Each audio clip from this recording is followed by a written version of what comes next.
We're talking to Dr. JMerritt3, and the topic is the Metropolitan Nashville Education Association. And of course, Dr. Merritt, what we'd like to do during this last segment is to give you an opportunity to continue our discussion in reference to the budget. Right. And perhaps to say something in reference to some of the proposed cuts and some of the other things that generally are associated with salaries and et cetera. And so let's see if we can start off by talking about that. Well, I actually have some documents here. I have the budget summary provided by the administration. It talks about cutting middle and high school teachers, principals, 43 guidance counselors, reducing textbooks. You know, before we do things like that, we really need to look at the fact that we have a director of schools that has 3 secretaries. When this director came on, the director of schools position was the only position in the school system that had a 6-figure salary. How many 6-figure salaries do we have now? And have teachers' salaries moved up percentage-wise as administrative salaries have? And I think you'll find that they have not. But I think we have a board administrator that we didn't have 4 years ago, and that board administrator has an assistant. I mean, we have a program in Metro Schools that is actually a metropolitan government program, but we have a Metro Schools employee overseeing that program. We don't need to pay from Metro Schools to oversee a metropolitan government. Carolyn Tucker presented a document that I have as well, and although it has some flaws, and Council Lady Tucker will tell you that as well, it has some valid ideas and points that need to be considered. It doesn't close any schools, it doesn't cut any teachers, and it doesn't cut the arts, music, art, PE. It doesn't cut any of those things, and I think that's important. Now, I realize, and the school board would tell you, that the mayor has told them that some of the buildings are not being used to capacity. And I've heard him say that as well. But I think what you have to look at is this the time to do that? This is a community that's going to be hurt because of cuts. How much are you saving by closing schools at this time? They're already going to lose resources, but do they have to lose their community school at this time?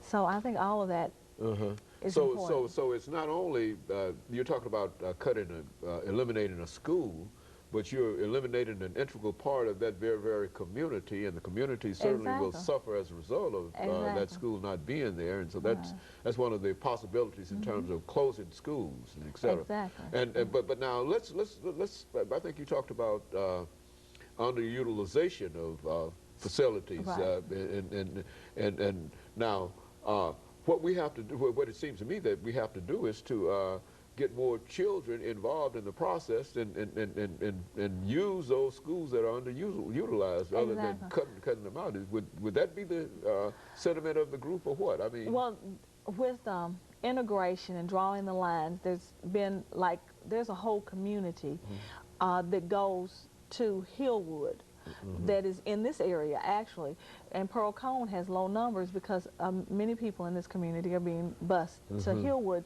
in terms for racial balance. And I'm not saying we need to go back to segregation by any means, but it's interesting as they look at these lower capacity schools, well, these buildings that are not being used to capacity, that they're all 60% minority. There are other schools that are not being used to capacity as well, but they were not considered for whatever reason. And I actually asked the question a week ago last night to Larry Collier. He said, we brought 4 schools forward, and there are 8 to be closed. And he said, and we were told to look at others. And I asked him who told him and why. And he never answered that question because, you know, what are people's motives? You know, one of the things, though, I think essentially what you're talking about here is what we call neighborhood schools. Is that what we're talking about? Well, the schools they're cutting are... that's what I mean, that are being cut are neighborhood schools. Well, Rose Park, for instance, is a magnet. And kids come from all over the cities. Rose Park used to be a neighborhood school, and there is a percentage of students that come from that community. But that school is performing, and you're going to cut that off? Gateway, and I realize Gateway is a small school, but it is performing. I'm trying to think. Cora Howe. I mean, and the majority of W.A. Bass, these schools are performing, and they're cutting them, and the minority community is concerned. Like I said, Tommy Morton Young is there about these cuts, and I guess it's not the impact of the cut now. You have to look down the road, and someone mentioned last night that it has to do with real estate and people wanting to move people out of the inner city to buy up the housing and then put up these high-rise condos like the Worthing lofts and things of that nature. So it's a bigger picture. People are really bringing a lot of information out. People are doing their homework. But my thing will always be cut things rather than people. Keep the cuts as far away from children. I mean, you look at the central office. I'm sure you saw those bathrooms. Larry Britton did a story. They have just done a major overhaul at central office. How many children visit the central office? And I remember people used to have 30-year desks. They just made do with what they had in central office.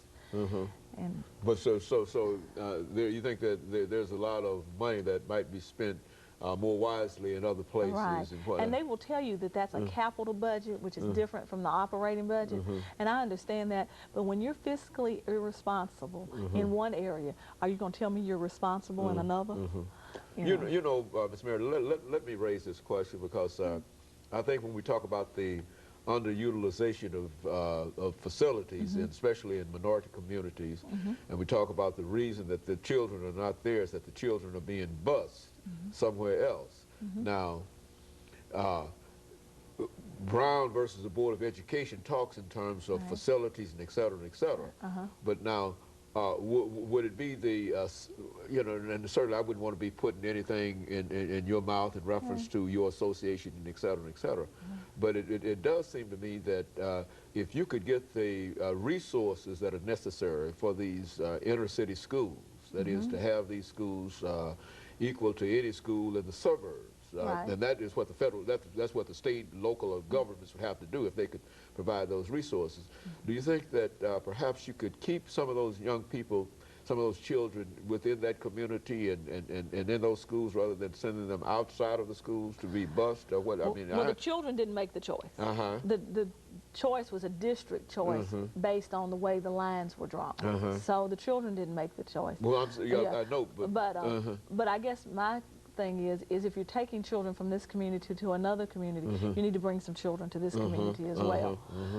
And you think that perhaps if you increase the resources in those schools that they're planning to cut and build those schools up, then they could also bring children from other schools. Well, you look at Martin Luther King, Pearl High School. They made it a magnet. People, it's a melting pot there. People will come if it's something they want. Jones Padilla, which is one of the schools slated to close. I mean, just a melting pot of people. Last Thursday night, not last night, a week ago, I saw their happy about the educational opportunities being provided for their children.